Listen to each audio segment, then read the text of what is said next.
Maulan na morning, family! Ito po, continue pa rin ang lockdown sa New Zealand. Today, magluluto tayo ng kimchi fried rice. Gagamit tayo dito ng 1 cup of meatloaf, 1 small white onion, about 1/2 cup. Gagamit din tayo ng 2 cups of spinach, may kimchi, coconut oil, at syempre 2 to 3 cups of brown rice. Ito, i-prepare na natin ang ating wok. Gagamit tayo ng wok today. At baka mapagalitan tayo. Where your wok, Jamie? Where your wok? Kasi naman, fried rice nga to, dapat naka-wok. So, ilagay na natin ang 2 tablespoon of our coconut oil.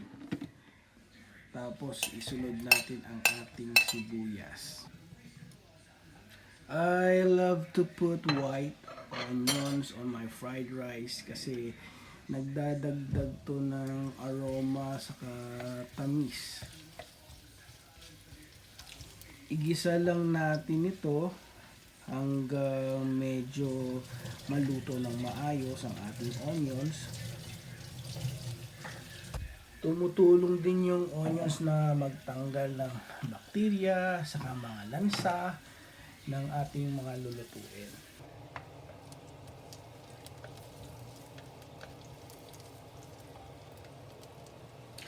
Isunod nating ilagay yung kimchi. So, kinat ko na ito ng maliliit. Ginigisa ko yung kimchi kasi alam naman natin, hilaw to, fermented. So, kailangan siya lutong-luto para maluto yung mga bakterya na kung meron man yung kimchi natin.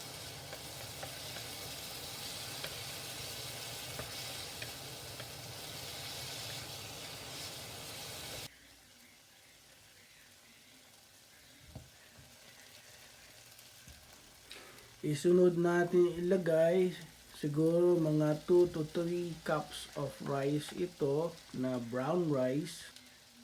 At i-mix natin ito ng mabuti with kimchi and brown rice. Gusto ko gumamit ng brown rice kasi may nutty flavor ito na panlasa. Masaya naman talaga gumamit ng wok kasi mami-mix mo na mabuti yung fried rice mo.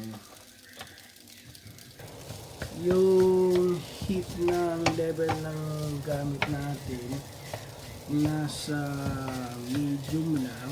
So depende sa inyo guys kung kaya nyo kontrolin yung apoy nyo, pwede nyo ilagay sa high.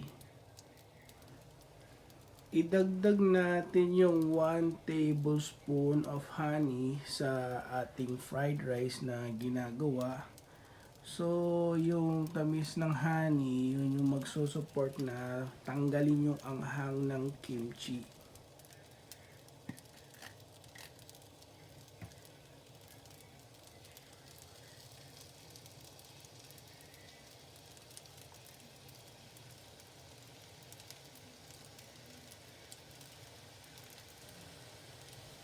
At i-continue mix lang natin ang ating fried rice para maging equal lahat ng flavor na ginamit natin.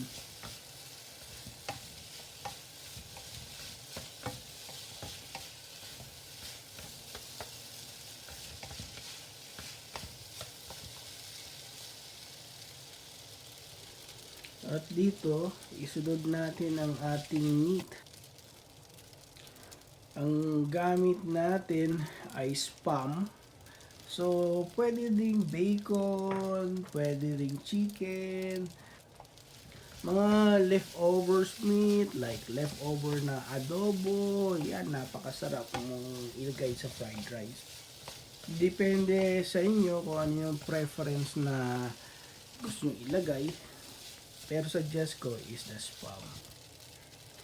At i-next natin yung spinach. So, ito yung nagpapadagdag pa ng kulay sa ating kimchi rice.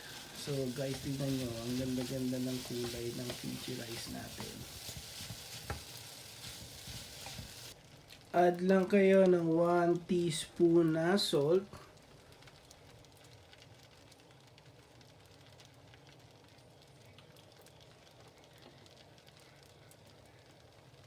At ito, all mixed together. Luto na ang ating kimchi rice. Ang bango-bango niya, guys. Masarap to sa araw-araw na breakfast natin.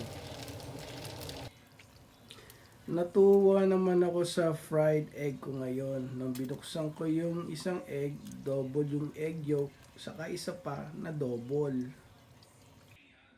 Ito na, guys, ang ating breakfast today, ang ating kimchi fried rice. So, iserve lang natin yan sa fried egg, saka sa ating fresh na cucumber. Maraming salamat sa mga nag-watch ng video na to. For more videos, subscribe and like my channel.